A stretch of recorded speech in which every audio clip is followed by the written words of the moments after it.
इसे हम हिंदी भाषा में त्वचा बोलते हैं और इसे इंग्लिश में स्किन बोलते हैं।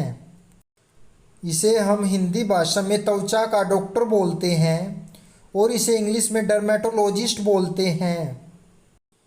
इसे हम हिंदी भाषा में झुर्रियाँ बोलते हैं और इसे इंग्लिश में रिंकल्स बोलते हैं।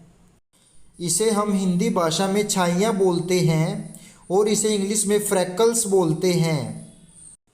इसे हम हिंदी भाषा में काले घेरे बोलते हैं और इसे इंग्लिश में डार्क सर्कल्स बोलते हैं।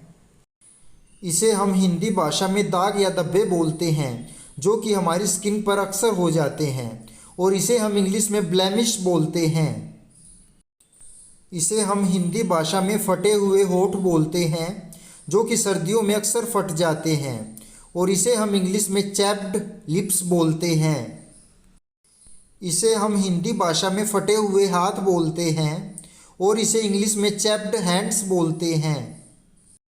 इसे हम हिंदी भाषा में फटे हुए त्वचा बोलते हैं और इसे इंग्लिश में चैप्ड स्किन बोलते हैं। इसे हम हिंदी भाषा में फटी हुई एड़ियाँ बोलते हैं और इसे इंग्लिश में क्रैक्ड हील्स बोलते हैं।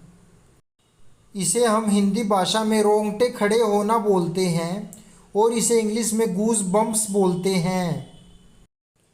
इसके अलावा इसे गूज पिंपल्स भी बोलते हैं। इसे हम हिंदी भाषा में पैदाइशी निशान बोलते हैं और इसे इंग्लिश में बर्थ मार्क बोलते हैं। इसे हम हिंदी भाषा में तिल बोलते हैं और इसे इंग्लिश में मोल बोलते हैं। इसे हम हिंदी भाषा में मस्सा बोलते हैं और इसे इंग्लिश में वाइट बोलते हैं। इसे हम हिंदी भाषा में रोमकूप बोलते हैं। रोमकूप हमारी स्किन पर छोटे छोटे छिद्र होते हैं और इसे हम इंग्लिश में पोर बोलते हैं। इसे हम हिंदी भाषा में गाल का गड्ढा बोलते हैं और इसे इंग्लिश में पिंपल बोलते हैं। इसे हम हिंदी भाषा में सिर की खाल बोलते हैं और इसे हम इंग्लिश में स्काल्प बोलते हैं।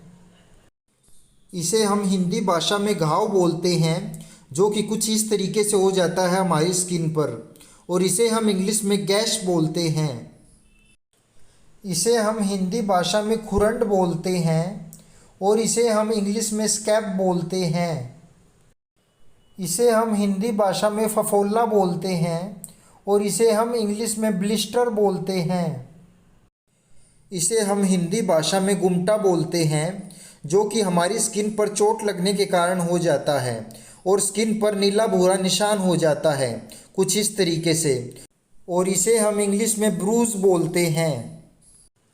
इसे हम हिंदी भाषा में खरोच का निशान बोलते हैं और इसे इंग्लिश में स्क्रैच बोलते हैं।